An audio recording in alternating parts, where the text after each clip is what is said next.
Hello and welcome back to my library. I am your Gar, storyteller and stimulator of the imagination. Remember, we're trying to get me to 500 subscribers by the end of the year, so I can suffer for your enjoyment by reading a romance novel with a female point of view. And if you want to see me suffer even more, get me to 1,000 subscribers by the end of my first year, and I will read the entirety of Twilight and do a side-by-side film comparison to the books.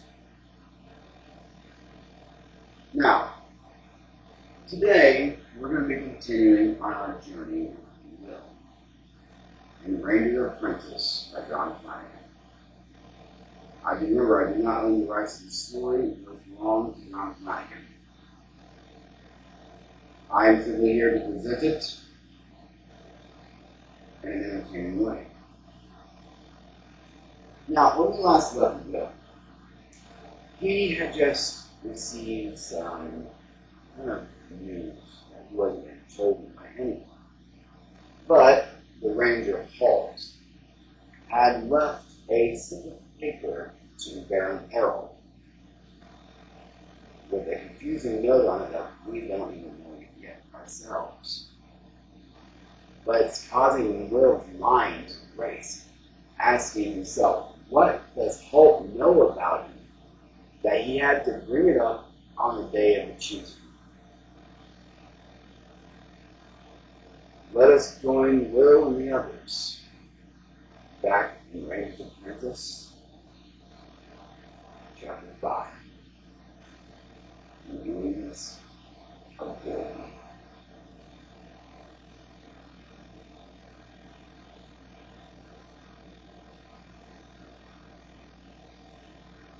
It was long after midnight. The flickering torches around the castle yard had already been replaced once, had begun to burn low again. Will had watched patiently for hours, waiting for this moment when the light was uncertain and the guards were yawning in the last hour of their shift.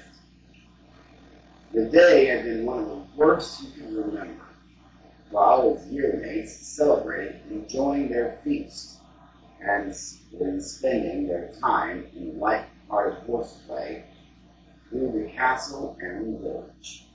Will had slipped away into the silence of the forest, a kilometer or so from the castle walls.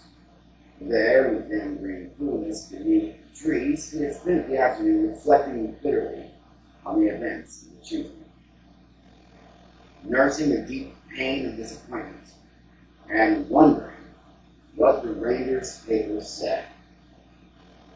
As the long day wore on, and the shadows began to lengthen in the open fields beside the forest, we came to a decision. He had to know what was on that paper, and he had to know tonight. Once night fell, he made his way back to the castle, avoiding the villagers and castle folk alike, and secreted himself in the branches of a big tree again. On the way, he slipped unnoticed into the kitchens and helped himself to bread, cheese, and apples. He munched moodily on these, barely tasting them. As the evening passed and the castle began to settle down for the night, he observed the movements of the guards, getting a feeling for their timing as they went on their regular rounds. In addition to the guard troop, there was a sergeant on duty at the doorway of the tower that led to Baron Harold's quarters. But he was overweight and sleepy, and there was little chance that he would pose a risk to Will. After all, he had no intention of using the door or the stairway. Over the years, his insatiable curiosity and penchant for going places where he wasn't supposed to had developed within him the skill of moving across seemingly open space without being seen. As the wind stirred the upper branches of the trees, they created a moving pattern in the moonlight, patterns that Will now used to great effect. He instinctively matched his movements to the rhythms of the trees, blending easily into the pattern beyond, becoming part of it, and so being concealed fires. In a way, the lack of obvious cover made his task a little easier. The fat sergeant didn't expect anyone to be moving across the open space of the yard, so, not expecting to see anyone, he failed to do so. Breathless, Will flattened himself against the rough stone of the tower wall. The sergeant was barely 5 meters away. Will could hear his heavy breathing, then a small buttress in the wall hid him from the man's sight. He studied the wall in front of him, craning back to look up. The Baron's office window was a long way up, and farther up around the tower. To reach it, he would have to climb up and work his way across the face of the wall to the spot beyond the point where the sergeant stood guard, then up again to the window. He licked his lips nervously. Unlike the smooth inner walls of the tower, the huge blocks of stone that comprised the tower's outer wall had large gaps between them. Climbing would be no problem. He had plenty of foot and hand holds, all the way up. In some places, the stone would have been worn smooth by the weather over the years. He knew and he had to go carefully. But he'd climbed all the other 3 towers at some time in the past, and he expected no real difficulty with this one. But this time, he was seen, he wouldn't be able to pass it off as a prank. He would be climbing in the middle of the night to a part of the castle where he had no right to be. After all, the Baron didn't post guard in this tower for the fun of it. People were supposed to stay away unless they had business here. He rubbed his hands together nervously. What could they do to him? He had already been passed over in the choosing. Nobody wanted him. He was condemned to a life in the fields already. What could be worse than that?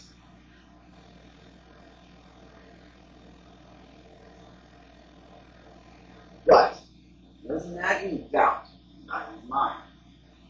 He wasn't absolutely sure that he was condemned to that life.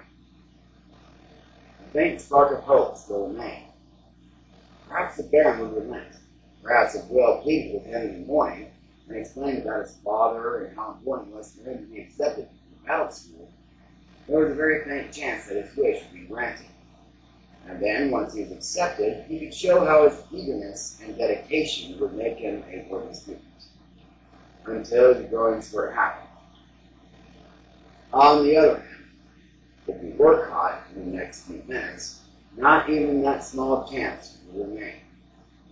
He had no idea what they would do to him if he were caught, but he could be reasonably sure that it wouldn't involve being accepted into battle school. He hesitated, needing some slight extra push to get him going. It was the fat sergeant who invited it. Will heard the heavy intake of breath, the shuffling of a man's studded boots against the flagstones as he gathered his equipment together, and he realized that the sergeant was about to make one of his irregular circuits of his beat. Usually this entailed going a few meters around the tower to either side of the doorway, then returning to its original position. It was more for the purpose of staying awake than anything else, but Will realized that it would bring him then face to face within the next few seconds if he didn't do something. Quickly, he easily began to swarm up the wall. He made the first few meters in a matter of seconds, spread out against the rough stone like a giant 4-legged spider. Then, hearing heavy footsteps directly below him, he froze, clinging to the wall in case some slight noise might alert the sentry. In fact, it seemed the sergeant had heard something. He paused directly below the point where Will clung, peering into the night, trying to see past the dappled and moving shadows cast by the moon and the swaying trees. But, as Will had thought the night before, people seldom look up. The sergeant, eventually, satisfied that he had heard nothing significant, continued to march slowly around the tower. That was the chance Will needed. It also gave him the opportunity to move across the tower face so that he was directly below the window he wanted. Hands and feet finding purchase easily, he moved almost as fast as a man could walk, all the time going higher and higher up the tower wall. At one point he looked down, and that was a mistake. Despite his good head for heights, his vision swam slightly as he saw how far he had come, and how far below him the hard flagstones of the castle yard were. The sergeant was coming back into view, a tiny figure when seen from this height. Will blinked the moment of vertigo away and continued to climb, perhaps a little more slowly and with a little more care than before. There was a heart-stopping moment when, stretching his right foot to a new foothold, his boot slipped on the weather-rounded edge of the massive building blocks, and he was left clinging by his hands alone as he desperately scrabbled for a foothold. Then he recovered and kept moving. He felt a surge of relief as his hands finally closed over the stone window ledge, and he heaved himself up and into the room, swinging his legs over the sill and dropping lightly inside. The Baron's office was deserted, of course. The 3/4 moon streamed light in through the big window, and there, on the desk where the Baron had left it, was a single sheet of paper that held the answer to Will's future. Nervously, he glanced around the room.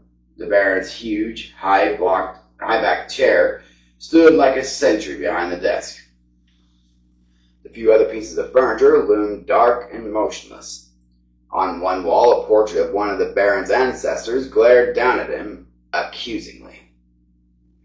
He shook off these fanciful thoughts and crossed quickly to the desk, his soft boots making no noise on the bare boards of the floor. The sheet of paper, bright white with the reflected moonlight, was within reach. Just look at it, read it, and go, he told himself. That was all he had to do. He stretched out a hand for it. His fingers touched it, and a hand shot out of nowhere and seized him by the wrist. Will shouted aloud in fright. His heart leaped into his mouth, and he found himself looking up into the cold eyes of Holt the Ranger. Where had he come from? Will had been sure there had been nobody else in the room, and there had been no sound of a door opening. Then he remembered how the Ranger could wrap himself in that strange, mottled gray-green cloak of his and seem to melt into the background, blending with the shadows until he was invisible. Not that it mattered how Hall had done it. The real problem was that he had caught Will here in the Baron's office, and that meant the end to all of Will's hopes. "Thought you might try something like this," said the Ranger in a low voice. Will, his heart pounding from the shock of the last few moments, said nothing. He hung his head in shame and despair. "Do you have anything to say?" Holt asked him, and Will shook his head, unwilling to look up and meet that dark, penetrating gaze. Holt's next words confirmed Will's worst fears. "Well, let's see what the Baron thinks about this," he said. "Please, Holt, no." Then Will stopped. There was no excuse for what he had done, and the least he could do was face his punishment like a man, like a warrior, like his father, he thought. The Ranger studied him for a moment. Will thought he saw a brief flicker of recognition. Then the eyes darkened once more. What? He studied him for a moment. Both eyes saw a brief flicker of recognition. Then the eyes darkened once more. "What?" Holt said curtly. Will shook his head. "Nothing." The Ranger's grip was like iron around his wrist, and he led Will out the door and onto the wide, curving staircase that led up to the Baron's living quarters. The sentries at the head of the stairs looked up in surprise at the sight of the grim-faced ranger and the boy beside him. At a brief signal from Holt, they stood aside and opened the doors to the Baron's apartment. The room was brightly lit, and for a moment Will looked around in confusion.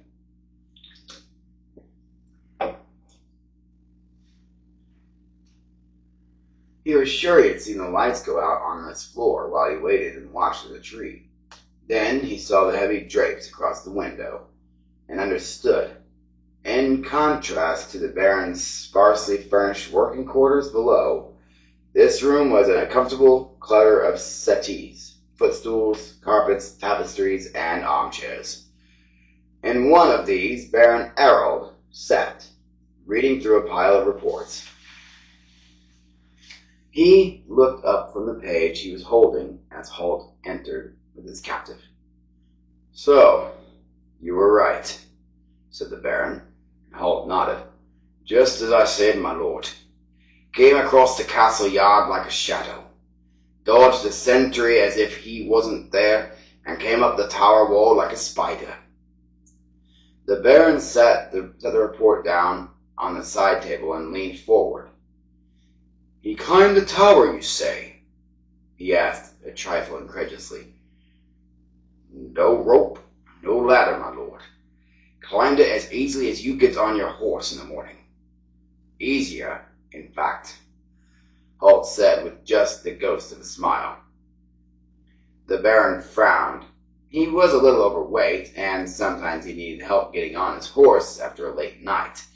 He obviously wasn't amused by Holt reminding him of that fact. "Well now," he said, looking sternly at Will, "this is a serious matter." Will said nothing. He wasn't sure if he should agree or disagree. Either course had its dangers, but he wished Holt hadn't put the Baron in a bad mood by referring to his weight. It certainly wouldn't make things any better for him. "So, what shall we do with you, young Will?" the Baron continued. He rose from his chair and began to pace.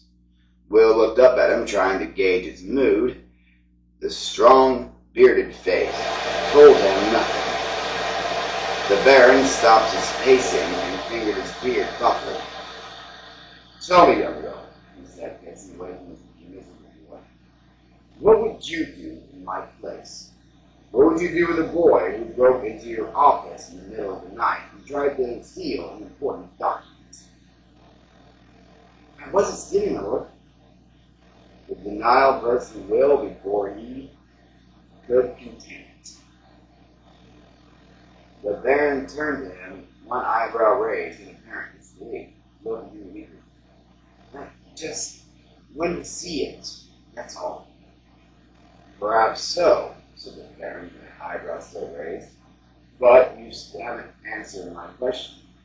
What would you do in my place?" Will hung his head again. He could plead, he could apologize, he could ask for mercy. He could try to explain, but then he squared his shoulders and came to a decision. He had known the consequences of being caught, and he had chosen to take the risk. He had no right now to plead for forgiveness. "My lord," he said hesitantly, knowing that this was a decisive moment in his life. The Baron regarded him, still half turned from the window. "Yes," he said, and Will somehow found the resolve to go on. "My lord, I don't know what I'd do in your place. I do know there is no excuse for my actions, and I'll accept whatever punishment you decide." As he spoke, he raised his face to look at the Baron in the eye. And in doing so, he caught the Baron's quick glance to Holt. There was something in that glance, he saw. Strangely, there was almost a look of approval or agreement. Then it was gone. "Any suggestions, Holt?" the Baron asked in a carefully neutral tone. Will looked at the ranger now. His face was stern, as it always was, The grizzly, little gray beard and short hair made him seem even more disapproving and more ominous. Perhaps we should show him the paper he was so keen to see, he said, producing a single sheet inside his sleeve. The Baron slowly smiled to break through. Not a smile to break through. Not a bad idea, he said. I suppose, in a way, it does spell out his punishment, doesn't it? Will glanced from one man to the other. There was something going on here that he didn't understand. The Baron seemed to think that he had just said that was rather amusing. Holt, on the other hand, wasn't sharing the fun. If you say so, my lord, he replied evenly. The Baron waved a hand at him. Impatient. Take a joke, Holt. Take a joke. Well, go on and show him the paper. The ranger crossed the room and handed Will the sheet he had risked so much to see. His hand trembled as he took it, his punishment. But how had the Baron known he would deserve punishment before the actual event? He realized that the Baron was watching and expecting. Holt, as ever, was as a passive statue. Will unfolded the sheet of paper and read the words Holt had written. The boy knew, as the potential to be trained as a ranger. I will accept him as my apprentice. What could this mean to Will? We'll continue in a moment, but Baron Arrow's attitude is kind of weird when you think about it. And Will is, of course, very wary of the paper now. Even though he read it and actually would have to be an apprentice and not to call it. But is that really a reason for him to be wary? And why did the Baron say that in a way it actually was a punishment of sorts? Let us find out. Chapter 6. Will stared at the words on the paper in utter confusion. His first reaction was one of relief. He wasn't to be condemned to a lifetime of farm life, and he wasn't to be punished for his actions in the Baron's study. Then that initial sense of relief gave way to a sudden, nagging doubt. He knew nothing about rangers, beyond myth and superstition. He knew nothing about Holt, apart from the fact that the grim, gray-throated figure had made him feel nervous whenever he was around. Now it seemed he was going to be assigned to spend all his time with him, and he wasn't sure that he liked the idea of that all. He looked up at the two men. The Baron, you could see, was smiling, expectant. Apparently, he felt that Will should read his decision as good news. He couldn't see Holt's face clearly. The deep cowl of his cloak left his face in shadows. The Baron's smile faded slightly. He appeared a little puzzled by Will's reaction to the news. Or rather, his lack of any visible reaction. Well, what do you say, Will? He asked in an encouraging tone. Will drew a deep breath.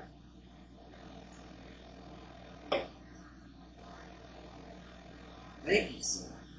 My lord, he said uncertainly.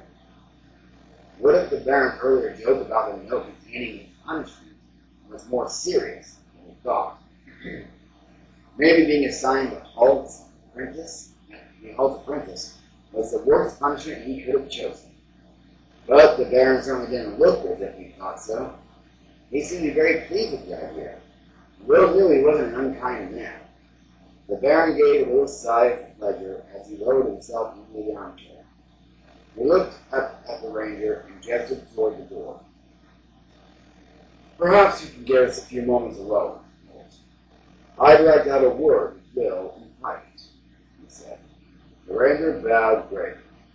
Certainly, my lord, he said, the voice coming from deep inside the cow. He moved silently as ever, past Will and out through the door that led to the corridor outside. The door closed behind him, with barely a sound, and Will shook. The man's uncanny. Sit down, Will. The Baron gestured to one of the low armchairs facing the room. Will sat nervously on the edge of it, as if poised for flight. The Baron noted his violin inside. You don't seem very pleased with my decision, he said, sounding disappointed. The reaction puzzled Will. He wouldn't have thought a powerful figure like the Baron would care any one way or another what an insignificant lord would think about his decisions. He didn't know how to answer, so he sat in silence. So finally the Baron continued. Would you prefer to work with a farmhand? He asked. He couldn't believe that a lively, energetic boy like this could possibly prefer such a dull, uneventful life. Well, maybe he was wrong. Will hurriedly returned and announced. No, sir, he said hastily. The Baron made a small, questioning gesture with his hands. Well then, would you prefer that I punish you somehow for what you've done? Will started to speak and realized that his answer might be insulting and stopped. The Baron gestured for him to continue. It's just that I'm not sure you haven't, sir, he said. Then, noticing the frown that creased the Baron's forehead as he said the words, he hurried on. I don't know much about Red Rangers, sir, and people say. He let the words trail off. It was obvious that the Baron held Holt in some esteem, and Will didn't think it politic for him to point out that ordinary people feared Rangers and thought they were warlocks. He saw that the Baron was nodding in a look of understanding and replaced the perplexed expression he had been wearing. Of course.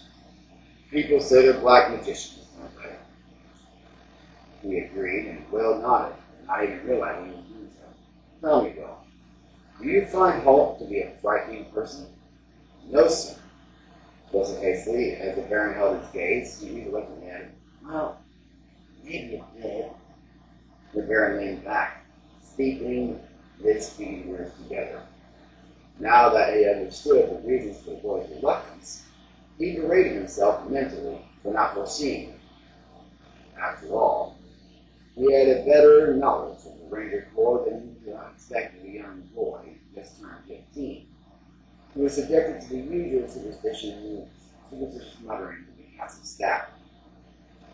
The Rangers are mysterious, he said, but there's nothing about them to be frightened of, unless you're an enemy of the kingdom.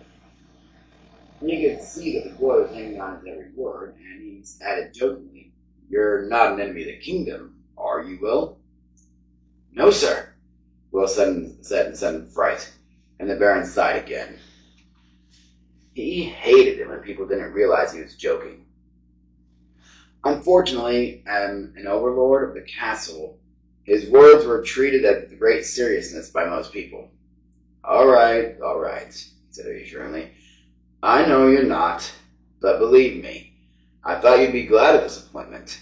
An adventurous lad like you should take to the life as a ranger like a duck to water. It's a big opportunity for you, Will. He paused, studying the boy closely, seeing that he was still uncertain about the whole matter. Very few boys are chosen to be apprentice rangers, you know. The opportunity only comes up on rare occasions. Will nodded, but he still wasn't totally convinced. He thought he could owe it to his dream to have one last attempt at battle school. After all, the Baron did seem to be in an uncommonly good mood this evening, in spite of the fact that Will had broken into his office. I wanted to be a warrior, sir, he said tentatively, but the Baron shook his head immediately. I'm afraid your talents lie in other directions. Holt knew that when he first saw you. That's why he asked for you." "Oh," said Will. There wasn't much else he could say. He felt he should be reassured by all that the Baron had said, and to a certain degree he was. But there was still so much uncertainty to it all. He thought, "It's just that Holt seems to be so grim all the time," he said. "He certainly doesn't have my sparkling sense of humor," the Baron agreed. Then, as Will looked blankly at him, he muttered something under his breath. Will wasn't sure what he'd done to upset him, so he thought it best to change the subject. "But what does a ranger actually do, my lord?" he asked. Once again, the Baron shook his head. "That's for Holt to tell you himself. They're a quirky group, and they don't like other people talking about them so much. Now, perhaps you should go back to your quarters and try to get some sleep. You'll report to Holt's cottage at 6 o'clock in the morning." "Yes, my lord," Will said, rising from his uncomfortable perch on the edge of the chair. He wasn't sure if he was going to enjoy life as a ranger's apprentice, but it appeared he had no choice in the matter. He bowed to the Baron, who nodded briefly in return. Then he turned away from the door. The Baron's voice stopped him. "Will, this time, use the stairs." "Yes, my lord," he replied seriously, and was a little puzzled by the way the Baron rolled his eyes to the sky and muttered to himself again. This time he could make out a few words. There was something about jokes, he thought. He let himself out through the door. The sentries were still on duty on the landing by the stairs, but Holt was gone. Or, at least, he appeared to be. With the ranger, you could never be quite certain. We'll end there for today. Now, what kind of training will be subjected to? What kind of training does a ranger go through? And what kind of job is a ranger anyway? This and more is what will actually discover in the coming months of his training. And with any luck, maybe he'll take to life to it quite easily. Remember to like and subscribe if you like the content. And remember, I'm trying to get to 500 by the end of the year so I can suffer for your enjoyment. This has been the Eclectic Bard. Farewell.